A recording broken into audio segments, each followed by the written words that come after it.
The New York Knicks get it done, ladies and gentlemen. Welcome back, welcome back. And as you know, the Knicks went into Detroit tonight in a virtually must-win Game 3 because, as you know, they had dropped Game 2 on their home court. And as such, they had surrendered home court advantage to the Pistons. So if they had lost Game 3, what would have happened is that Detroit would have had a chance to close the series out on their home court without winning in New York again. However, the Knicks did not let that happen, as their starters basically won this game for them, as all 4 of their starters scored over 20 points, led by Karl Anthony Towns with 31. Jalen Brunson had 30 points, 9 assists, 7 rebounds in a beautiful game. Miles Bridges, he chipped in with 22 points. He also had 3 steals and a couple of blocks on the defensive end, as he was terrorizing the Detroit Pistons on the defensive end. And also OG Anunoby, he chipped in with 20 points. So those 4 big players, they all scored over 20 points. And that was basically all the scoring that the Knicks needed, as they held on for a 1-point victory in the end. However, you know, it was a kind of a fluky situation at the end with a lot of free throws and Detroit fouling and stuff, but they held on for the victory at the end. And this victory now gives them a 2-1 advantage in the series.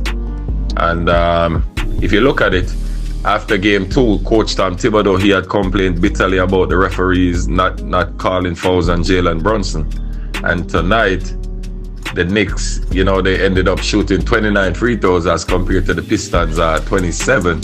Whereas in Game 2, there was a large disparity in free throws. I think it was 36-19. So definitely the refs call a more balanced game tonight, if you want to call it that. And the Knicks shot a very good percentage. They were 26-29. Detroit also shot it well. They were 22-27. So both teams, you know, got their fair share of chances at the line.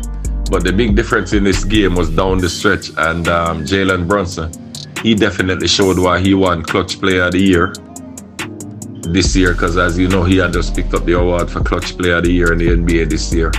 And he showed that tonight in the 4th quarter, why he won such an award, because he made timely buckets after timely buckets.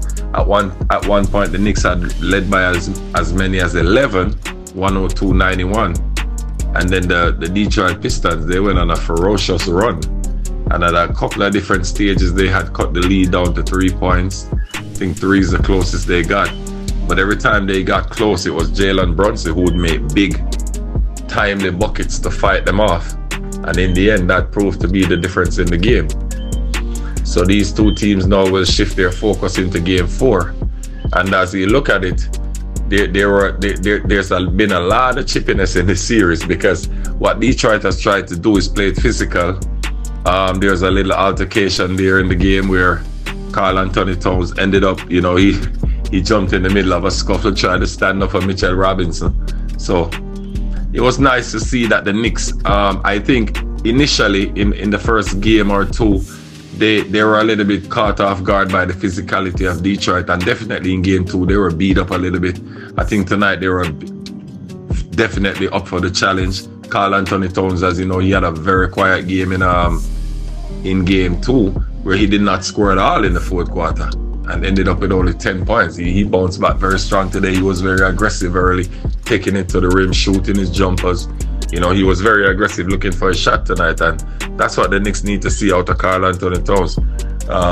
Jalen Brunson being the captain, the floor general that he is, he was getting everybody involved. He had only 1 turnover and 9 assists, as I said, so it was a very efficient game in terms of passing for Jalen. He started out missing a lot of shots initially. He was only 3 of 11 at one point during the second half, but he ended up being 9 of 20. So as you can tell, he made 6 of his last 9 shots, and a lot of those came in the 4th quarter down the stretch when they were needed the most. So definitely Jalen Brunson making the biggest baskets of the game for the Knicks as they close out Detroit tonight. But it was an all-round good performance, I said, basically from the 4 big starters, because and let's not forget Josh Hart, because even though he didn't score a lot, he had single-digit scoring, but he had 8 huge assists, which is nice to see. And they didn't get much out of the bench tonight. You know, it was a very quiet bench night for them. You know, Campaign, he had 4 points, didn't play a lot of minutes. Mitchell Robinson had a couple of rebounds, but he was definitely a defensive presence for the time he was in there. But kudos goes to Karl Anthony Towns for meeting the physicality of the front line of the Pistons, and this is what the Knicks need moving forward. So as they go into game 4, I think the Knicks can feel good about themselves. I think they have a good feel for the physicality of the Detroit Pistons, and I think they will be able to go on and win this series. So let's see if they will take game 4 or the Pistons will be able to even it up in the Palace in Detroit coming up here shortly. But thanks for joining us again. Please like, subscribe, share, and help us to grow the channel, ladies and gentlemen. And we're definitely going to keep more videos dropping in this playoff thing as it's just getting warmed up here in the first round. Thank you and peace.